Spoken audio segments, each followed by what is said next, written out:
You could listen to the whole thing now and be like, oh, it sounds like of a time, but here's the thing, I've never been one to be able to judge an album for, oh, it sounds like the 90s, or it sounds like the 80s. Yes, this song sounds like it's of the 80s, but here's the thing, is like, I kind of love that a lot of it, other than maybe When Doves Cry, that a lot of it is like, feels like a time capsule of a time, but that's the other thing that Prince did so well, is like, even amongst all the stuff going on in the 80s, I felt like the man created his own alternate universe with with his music and around him and with his whole aesthetic. Yeah. And it's just like...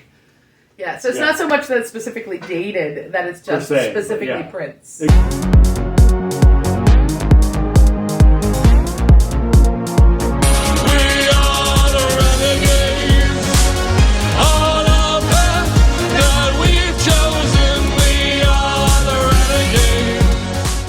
Hello, everybody, and welcome to Renegades of the Podcast, a monthly podcast for all of the Renegades.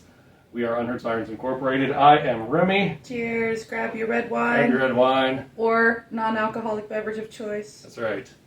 I am Remy. This is Juliet. And we are Unheard, Sirens Incorporated. We are a husband and wife duo. We make pop music from an alternate universe.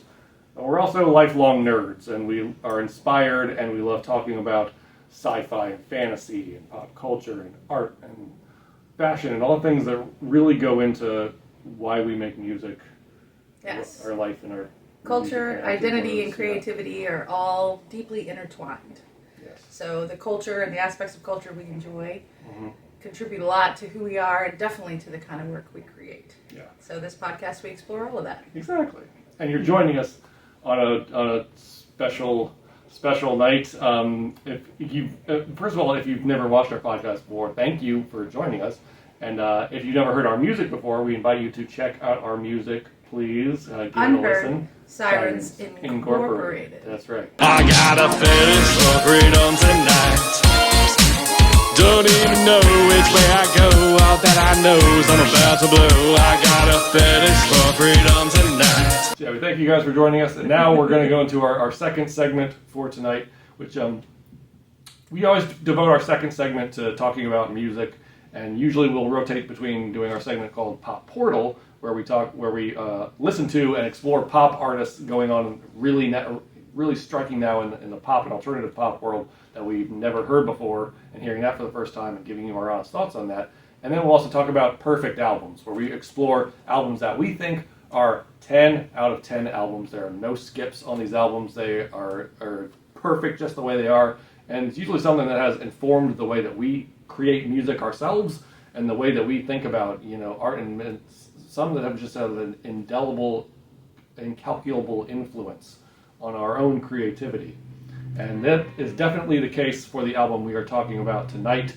I know it is one that you grew up with. It is one that I discovered a little bit late in life. I discovered the 80s music, the good 80s music later in life, but it's one that's like, this is something special. And tonight we are talking about the iconic Purple Rain from Prince, or specifically Prince and the Revolution. Prince and the Revolution. Gotta give credit to the Revolution. Rain, purple rain. I mean, you don't really even want to talk about it. Like, exactly. So you think about it, you just want to go listen to the album again. I mean, or watch the movie, which we did both just in the past week. We're like, let's just watch the movie again. Let's just listen to the album again. I mean, that's the thing. It's like, what can you say about Purple Rain that hasn't already been said? But we're going to try at least, talk about the influence it's had on us. For me, it's like Prince. I feel like is just one of those artists. There is none other like Prince. Like Prince was Prince. Like that is it. Whether you like it, whether you hate it, whether you're kind of maybe you think it's a little bit cheesy or whatever, you don't understand like the looks he's given, kind of like the aura that Prince gives off. If you're just tiny, like trying to understand, man, trying to be so sexual and trying to understand this man, if you just don't. But like, there's none other. Like, there's just Prince, and I feel like Purple Rain is like that is the best like encapsulation and entry point for Prince. I feel like Prince was one of those artists, a lot like my personal idol David Bowie, who had so much creativity and such a prolific output, and had so many different incarnations and so many different ways that he was trying to encapsulate himself and his own creativity. And most people, when they think of Prince, I think Purple Rain is the thing they think of first. And with Bowie, the first thing they think of is like Ziggy Stardust. Like Purple Rain is like Prince's Ziggy Stardust. Like that is like the album that is like such a perfect like entry point for a lot of people into Prince. And then like, of course, Prince, like Bowie, like redefined himself over and over again and kind of wanted to get away from Purple Rain after it came out. Like kind of wanted to explore and do different things. And that's all like, fantastic too. And there's like great moments in there, like great, reinventions of Prince. But like, I think like Purple Rain is the one people keep coming back to, and for good reason, because it's like, it's just such a great like encapsulation of everything that made Prince great. Mm-hmm. What is your earliest memory with Purple Rain? Can you even go back that far? Or is it like too early? Yeah. Yeah, I mean,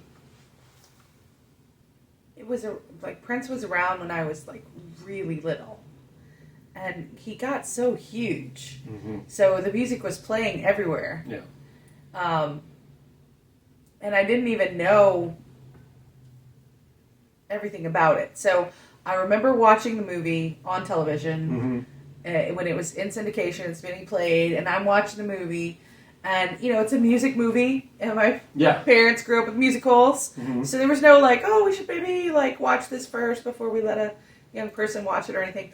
And I think I was only, like, 8 or 9, and that movie is very sexy. It is very sexy. And Apollonia is very like it sexy. is like it is an R-rated movie, but I wouldn't say it's not super graphic. It doesn't go too far, but there's like very sexy scenes in that where it's like very sexy.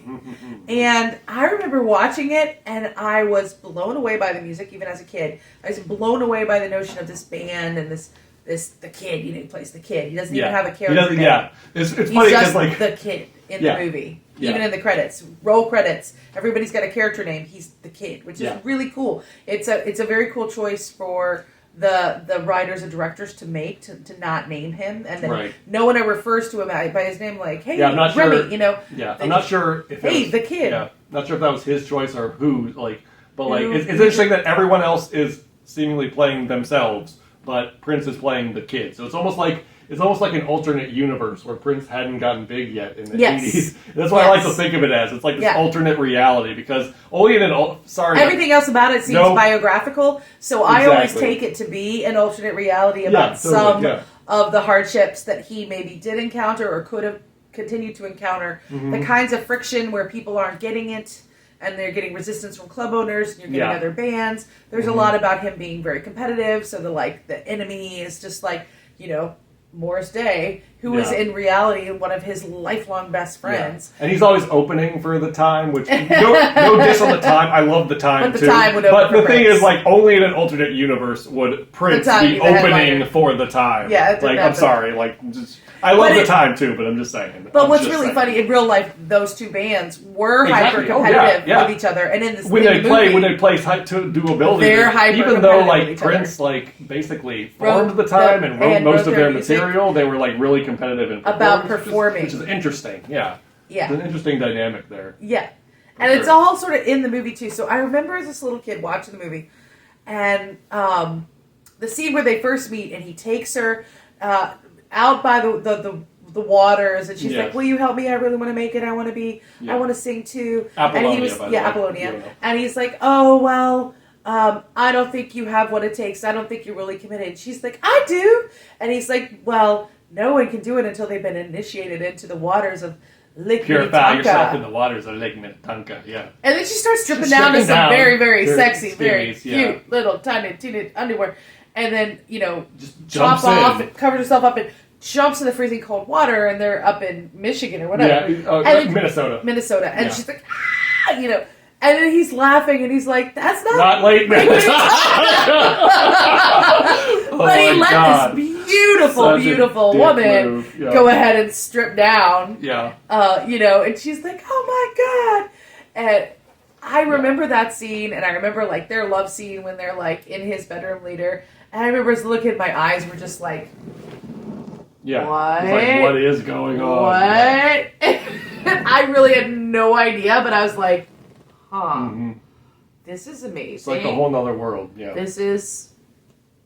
And then by adolescence, I would see the movie like play again, and I'm like, oh, okay, yeah. So I feel like this is sort of where I discovered what sexy and sensual could be or were in our world. I really feel like Purple Rain was my entry point. Yeah. And Jessica Rabbit being as hot as she is, and Roger Rabbit is like another like major scene of like how I discovered what masculine and feminine types of tropes of sensuality and sexuality can be, which I don't think we have to be limited to those, and we can try on one another. So 100%. It's all being gender fluid. Yeah, I agree. It's very. I feel very fluid about all of that stuff too, and but it shows us these different kinds of tropes and different aspects of sensuality and sexuality that any of us might manifest. Whether it seems to be more of the traditionally thought of as feminine or masculine aspects, but it was like I learned about that from like those movies. Yeah, or like Purple Rain and Roger Rabbit. Yeah, no, 100%. More than any other film. Exactly. Yeah, like it's like you can't. It's I feel like it's like we've been talking a lot about the film, but it's kind of hard not to talk about Purple Rain the film when you're talking about Purple Rain the album, because like this was the first time Prince was trying to do that, of like creating an album at the same time as creating a movie, and that's the thing that stuck out to me. And it's a movie about a band who's trying to make it. Yeah, and each scene where the band performs is one of the songs from the Purple Rain album. Yes. So it's basically like an album performance throughout the movie. Exactly. You get to know the entire Purple Rain album in the film. And things don't come back. Like each one is a number. So they're like performing throughout. And you see the movie enough times and you can attach certain songs to certain scenes as well. Yeah, and you start to see certain reactions and the just like the drama of it. So so it's like you were asking me like what's my early impression about the music, but what comes to me is like the music with the film, because I experienced them together as a kid, and then I was in the car with my mom. Flash forward about 2 or 3 years, I'm only about 10 or 11, and Darling Nikki comes on the radio because we would just listen to pop music, and it was on the radio. Nikki on the radio?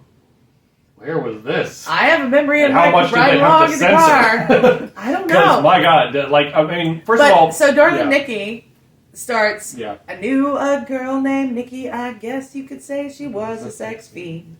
I met her in a hotel lobby, masturbating with a magazine. Maybe don't go too far because YouTube's monetization might like flag. Silly YouTube. Silly. So that's all. But I sang those two lines. You get the idea. It's that was the point. It is raunchy. So my story is about the fact that I just sang the word masturbate because I did that in the car with my mom. And I was only about 10 or 11. I didn't know what the word meant. Yeah. I didn't know what masturbation was. I had no idea what it was or could be. For male bodies or female bodies, I had no idea. I didn't know it existed. I couldn't even picture it. I had no idea. I had seen the movie, and I had this sense that like sexy things happened in the world. Yeah. And there's something about Nikki, who's in the lobby, masturbating with a magazine. And I didn't know, so I sort of pictured her like rolling up the magazine and like using it as a dildo. Like, how do you? Yeah, because I didn't know about any other form of masturbation, so I actually sort of had this idea like he meant that she was like, "You're with a magazine," and I'm like, "Wouldn't that give you paper cuts? That seems really." But actually, at the time in this with my mom in the car, I remember my mom looking at me and she was like, "What did you just say?" And I'm like, "It's in the song." And she's like, "Do you know what that means?" And I was like, "No." And she was like, "I'll tell you later." I'll tell you later. And she never ever did. So then after that, she made a big deal about it. And I realized it was a word I didn't know. I was singing along with things I didn't know what they meant. And then she was like, "Oh, do you know what it means?" And I'm like, "Oh, no. Is it a bad word?" Like, I just literally didn't know what it was. So the best I could come up with for a while there as a young person, pre-internet, dating myself. But yeah, I couldn't go look this up. We had like the Funk and Wagnalls encyclopedias on the shelf, and if it wasn't in the Funk and Wagnall, you didn't know how to look it up there. Like, you weren't getting that information. Nice. The Funky Wagnalls. Yeah, the Funk and Wagnalls. Yeah, that's the thing is like... That was it. There was like a dictionary in my home, and there's like the encyclopedias on the shelf, and the things I'm picking up from songs or from movies. Yeah, sure. And I'm getting things from these songs and these movies that I don't even know what they are. And then, the best I could come up with was the wrong idea about the word masturbation and what it was. And how one would do it with a magazine in a hotel lobby. It's funny. And I still think, which hotel lobby is this? that anybody was doing that they're just any like form. letting them just Like, do what? it. It's raunchy. Yeah. But I still love that song, and so No, I've yeah. always sort of 100%. wanted to cover that song because I also think it'd be really cool as a female performer to cover that song and not change the gender of Nikki or any of the lyrics, but just to go there as like a bisexual person and like sing a song about a really hot woman and you just get it on because the woman can grind. And I loved that song. I was like semi-obsessed about that. I just thought it was so good when I was a kid. Yeah. It was my favorite song from the album. And even in my other band, we have Unheard, Sirens Incorporated together, but in 2008 I founded and up through 2019, but until the pandemic sort of struck, was performing actively with Phoenix Noir. So I always thought, okay, well, Phoenix Noir, one day we're going to do our Prince cover. When we do our Prince cover, what will it be? Because it's like when you fill in one of your favorite artists, like bands, if you're a musician, you're like, what cover would it be? And there's some artists like Portishead and The Cure and Depeche Mode that are so fundamental for me and they're big influences on the band that we did multiple covers by those bands, not in the same show, but in different gigs at different times. We'd slip in a song here and there because they're very influential on us. And I wanted to cover more than one. With Prince, genre was very different from Phoenix Noir. But I was like, I could probably get away with one. We just do it kind of heavier, a little rocker, a little more metal rock to it. And it was like, I gotta do Darling Nikki. So out of all the songs, like that's still the one, and that's the first one that stuck me as a kid. And with Phoenix Noir, but we started covering Take Me With You. Take Me With You in Unheard Sirens Incorporated. Recently, we've just done it one gig or two. Two. Couple gigs, So we just this year started doing a cover that we'll put in when we, sometimes in the set of Take Me With You. And that was still like, let's do something from Purple Rain. It was like, I was listening to the album trying to figure out which one I would vote that the two of us might cover. And I was like, oh, we should do this one. And the next album come, like, no, it's definitely this one. And the next one's, oh, no, it's this one.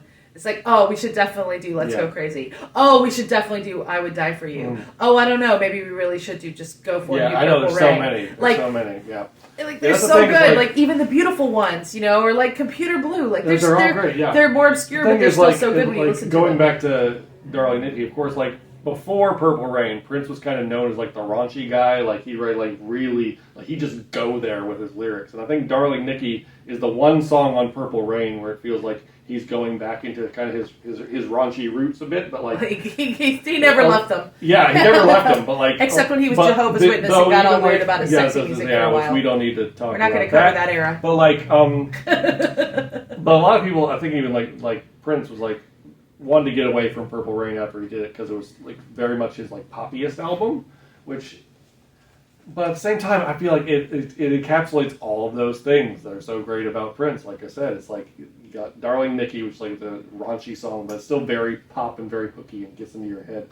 And then like also I love about the album. And then like When Doves Cry and Purple Rain. When Doves Cry. When Doves so Cry epic. is such. They're both so epic. I know people have talked about When Doves Cry to death, but here's the thing: they talk about it to death for a reason. Because if you were to drop that song today, it's still just as groundbreaking. Because like.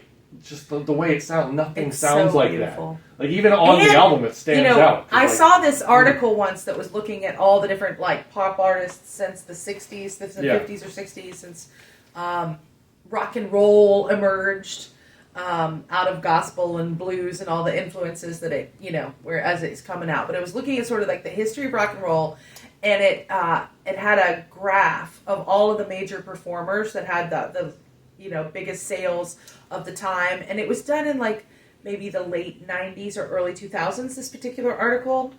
And so it had, people like Bob Dylan, and it had Prince, and Tina Turner and David Bowie, but it also had like Michael Stipe from REM, because they have huge record sales. So, and the Beatles, McCartney, you got Lennon independently, you got the Beatles together, because they all like big and things like that. So they're all mapped their vocal range.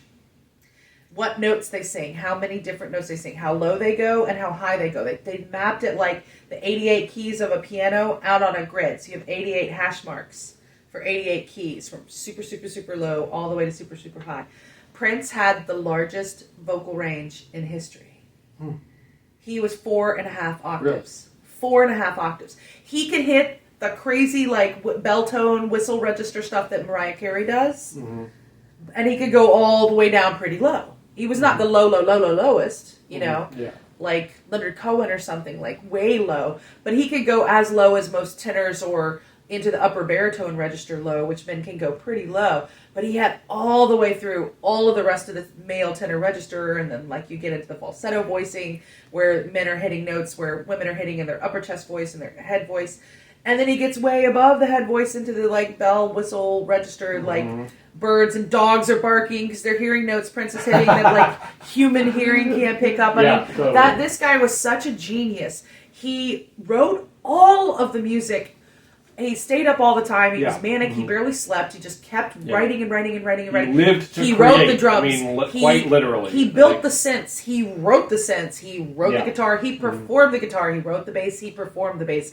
He wrote all of the percussion. Which is funny because like the percussion. That's one of the funniest things. And then he sang all of that and made all those lyrics. That's one of the funniest kind of fictional things about the movie is like it's constant plot thread of like what Wendy and Lisa wrote this song. Will you do it? It's like he keeps resisting it, and the song that they apparently wrote is Purple Rain. Yeah. And it's like, I don't know, but also what you heard about Prince is true. Like he'd like take some stuff that other people wrote and claim credit for it. But anyway, we don't need to get into all that. So he would do manic bouts of rehearsing and jamming, and with all of the musicians that he grew up with, and they'd been playing together. They came up together, playing together, and he would perform, and they would just jam, and then they would dance, and they would play, and they would do live shows, and then they'd be rehearsing again.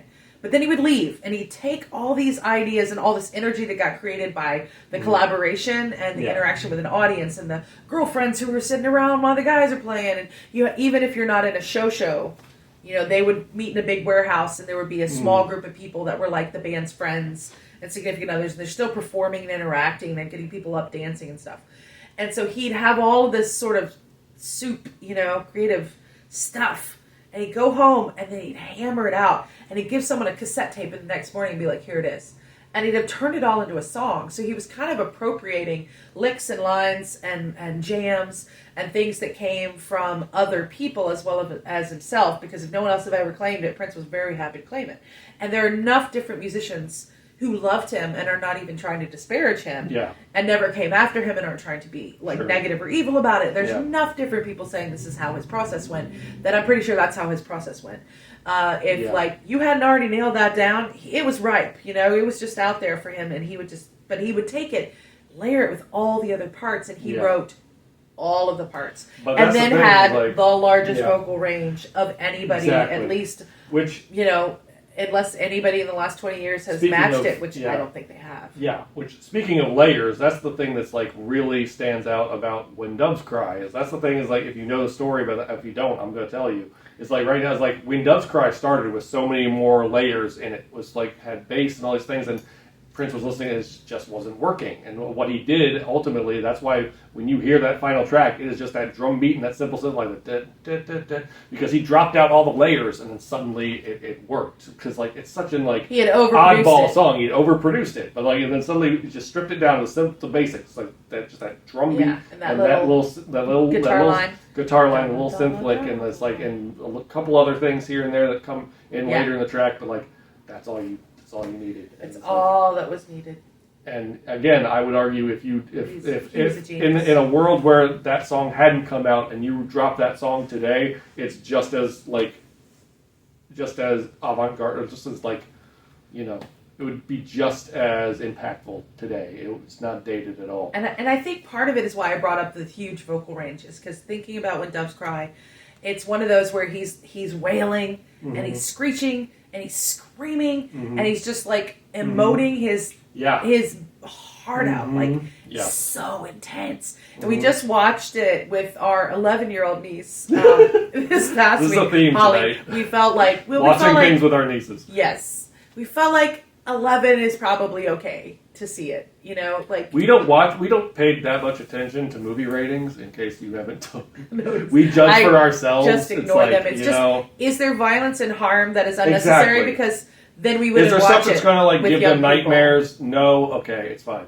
Yeah. You know? Like, is there some sort of bad guy that's going to get on them? Listen, kids can understand a little something, especially at 11, can start to learn a little something about what attraction and the world and sexuality even is. They don't just like see graphic things. I'm talking about that. And I remember that I saw it when I was like 7 or 8 on TV, and then I'm singing along with the masturbating song in the car with my mom by the time I'm 10. And so I'm like, I think Holly's very mature. I think she can handle it. Yeah. So we watched it with her, and in one of the scenes, he's so into it in the movie. He's so into it, and then he's like riding, yeah. He's on the ground, and he's just like pulsating on the ground, and he's.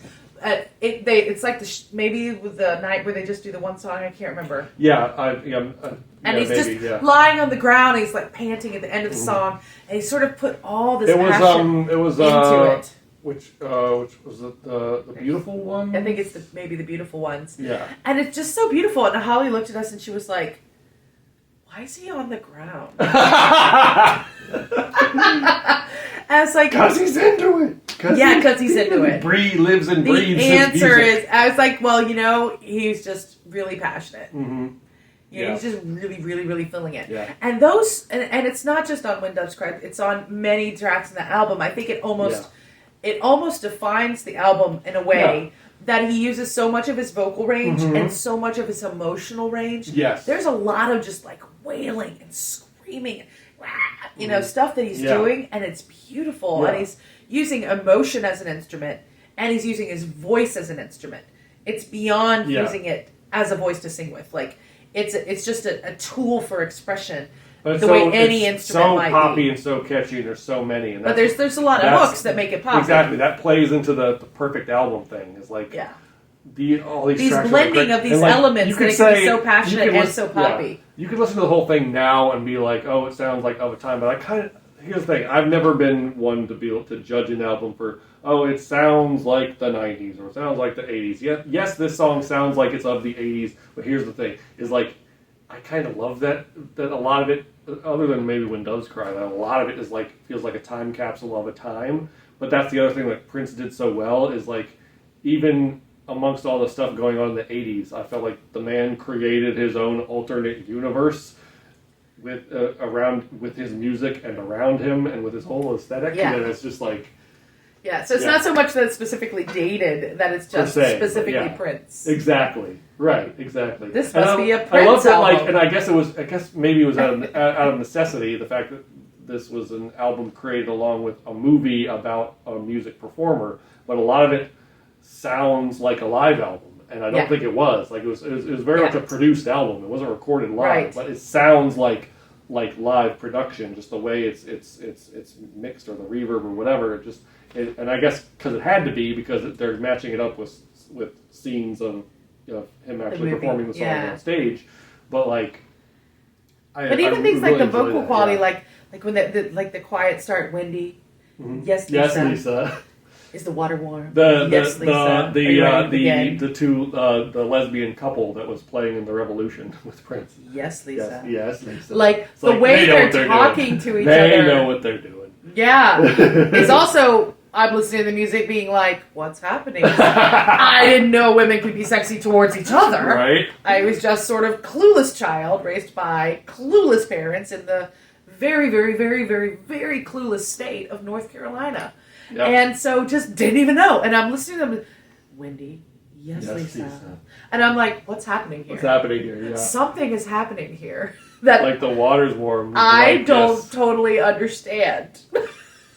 And Lisa drew a bath for Wendy. And the way, the quality of their voices in that exchange sounds like they're live on stage. There's something in how it's recorded. It's very intimate and it's quiet, but it also sounds like I'm hearing it at a concert. Yeah. So there's aspects of whatever room, vocal, reverb, echo, whatever, that they're doing. It gives me this feeling of being in the room with them. Not that it was recorded, but I'm in the audience, at the concert with them. There's just that sense.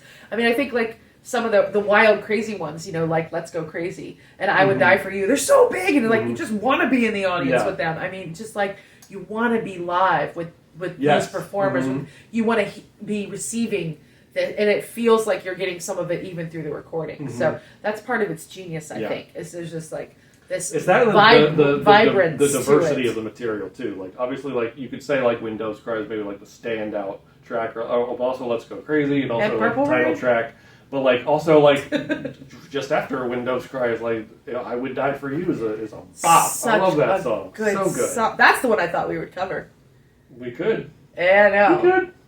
But I know, when you ended up settling on Take Me With You, I was like, really? But also, like, I love... But again, they're all so good, and I love covering Take Me With You. It's that Prince alternate universe, and the fact that, like he also created his, like, other bands. He created The Time, and originally Vanity 6, and then later Apollonia 6, that were both playing with him, but, like, he also wrote a lot of those songs. Like, again, it's almost like he created this... Not even a label, but like a whole another universe. Yeah. Which is why we kind of... And he would put the real funk tracks that were the kind of like... Exactly. Influential funk tracks, he would give those to the Which Time. Is why exactly. And the super poppy, campy stuff he was given to the Six. Yeah. You know, and then the best of like... And the arty stuff and the progressive stuff, he would do more with Prince and the Revolution or with Prince. Which is why I kind of wanted to encapsulate that whole universe and vibe on our track Fetish for Freedom. Like I was very much inspired by that. That's what I was leading into. It was like I very much was like inspired by that, kind of wanted to do our spin on Prince's like whole aesthetic with Fetish for Freedom and do it kind of our way. So it has influenced our music very directly. Well, that should definitely be if you're doing another music break. Yeah. Yeah, I think you should probably do I might. The Fetish for Freedom. I might, for sure. Would but be appropriate here. So, but it's how it's influenced us as artists, because I mean that's where we're ending up here. I think is we're arriving at the point that like not only is this a perfect album and it's a beautiful movie and he's an amazing genius artist, but then it seeps into you and then it becomes part of your own creativity and also your aesthetic. So I think we're not always trying to create. Every one of our songs needs to be in every aesthetic we appreciate, or every aesthetic that's like fundamental, important to us. But we do think about these things, and especially with like Prince. But I mentioned it because that was a particular case where I was like, you were like really wanting an homage. I really want to try this. I really want to try this style of music because I've always loved it, and it's just like you wanted the funk and the bop. Yeah, and I feel like even with Alien Life, there's a little influence just a little hint of it in that, just a little in that hooky bit in our song Alien Life. But yeah, so I think it's just one of those things, especially because Prince had passed and David Bowie passed, and now Tina Turner has passed, and it's sort of like I must now begin to do my Tina songs because I've never thought I definitely want to live perform like I've been singing along with Tina Turner and karaoke in it at my house since I was a little kid because I was obsessed with her. I loved Tina and I loved Prince when I was little. They were like, I guess, the two artists I was the most into when I was a kid. But it's like when they pass on and then they're not going to be doing their own shows. Yeah. So then it's like falls on us, the next generation of performers that are alive, that are creating music, that are connecting with the audience, that are giving voice to these amazing, amazing, amazing songs and works that have been created. It inspires what we are capable of creating and it inspires what we end up actually creating. But then it's fun to bring in things either through just going out and doing karaoke with other really fun people. There's just a lot of fun to just like inhabit these songs and not worry about it. How it fits with the identity of your band or that band's audience or whatever. Yeah. But also it is seeping into our own taste and our own aesthetic and the music that we do create to where now it feels right to like want to bring it in. Yeah. Like I really, really want to pay respect. Yes. Because I felt like in Phoenix Noir I always wanted to do a Cure song in every gig and a Portishead song in every gig. Because those bands were so influential that it was like I just want to pay respect every time I ever take the stage to these bands, and I'm going to play all different songs from their catalog, so maybe people don't even realize that I'm always doing it. But from 2008 to 2019, I don't think I ever took the stage and didn't do a song by both of those bands. If I was headlining, if you're opening, you sometimes have really short sets, and you can't be sure to cover all the things you want to cover. But I don't think I ever did a headlining gig without those covers. And with Prince, it's like the time had come, like for us to be like not Morris Day in the time, not the time, not that time. Yes. Oh, yes. No, but with Yes. Prince passing on Exactly. into the great for concert sure. in the sky, and I currently, because Tina Turner just passed very recently, I just envisioned her kind of like walking up this gorgeous, like cosmic crystal staircase, kind of space dandy-ish in my mind. Actually, they could illustrate it really well. Yeah. With her legs insured for millions, and just walking up, with a little skirt with some fringe on it, and like Prince and Bowie are like up in this mega concert in the sky with like Freddie Mercury, and like Tina's like taking, they're like our friend Tina, because David and Bowie and Tina had performed together. Yeah. I'm sure she performed with all these artists at some point. And this is like the great concert in the sky goes on, and now us mere mortals still stuck here on this plane. Now we can continue to do their music because of how brilliant and beautiful it is. Yeah, 100%. And we're definitely going to. Well, first, I guess before we go into our favorite, our music break, we'll have to pick a selection from Purple Rain. We'll cross that bridge when we come to it in a couple of minutes. But is there anything else, like why do you think this album is like a perfect album? If somebody asks you, like, yeah, I think these are impossible questions. Yeah. I mean, why? Because it's like something has to inhabit so many aspects of what fits in your own taste, because it's always subjective. Sure, and then there has to be some sort of sense of it never loses cohesion. Yeah. Even though it's not redundant, because if it's the same thing, then it's sublime. Sure. The band, which I'm like, oh God, kill me. The bra music sounds exactly the same. And I can't take the Dead, and I can't take jam bands, and exactly. There's no duds. I had trouble with reggae sometimes because it's just unse, and it's like, I don't we've been smoke here enough 3 pot hours. to, Have like, enjoy they gone music to a like that? second Like, I song don't. yet? I'm trying to get more into it, so don't hate. I'm trying to open up. It's never going to happen with the Dead. Just, I don't get it. Me personally, as well, like super chilled out music like that, like acoustic. It's just too and similar. And the bra, like super like smoking up and like listen to a 25-minute song. I can't do it. I just can't do it. I am not that chill. Yeah, so those are I'm the more of a things that is like, caffeine-oriented music. I want music that fills me with like a certain energy. Yeah. Not music and that puts I me would to say sleep. with like That's just me. With Purple Rain, it's all different kinds of emotions and mood. Yes. It's not a one-trick pony. Exactly. It doesn't keep filling you up with the same emotion. I agree with that. Yes. Another of my perfect albums, though, is Pretty Hate Machine, and I will say, Pretty Hate Machine is hating. It's a hate machine, right? Yeah. It's a lot more we'll kind of doing the same thing. Purple Rain is not. Exactly. And yet I think they're both perfect albums. Yeah, for sure. Yes. But in the case of Purple Rain, it's just that every single song is awesome, and I never get tired of listening to it. It's exactly what you just said. It's one, all the songs are bangers. Two, so much diversity in there. And three, it encapsulates everything of what made Prince a genius. Awesome and a genius. It's like total you got genius. the raucousness, the rock, the experimentation, the lustful, funk. crazy sex lyrics in one song. Like you also got the introspection and the interesting lyrics about the passion that. And all of it. Yeah, and creating a vibe that is all his own, never duplicated again. It's like that's it. And the way that man could use his voice is so genius. And he was also amazing on guitar. And the more I know about how much he wrote and how he created, it just... I'm even more impressed. Exactly. The more I learn about it, the more I'm impressed. Like, I already thought it was a perfect album, but over the past, couple of years, we've really been kind of studying Prince's life and, going kind of deep about it, and I'm, even more impressed. Yes. Than I was before. Exactly. And that's intense, to get, totally. really geeking out about something and go really, really deep on it, and you're like, oh, I just like it even more. That is, there's not a lot of stuff that hits you like that in life.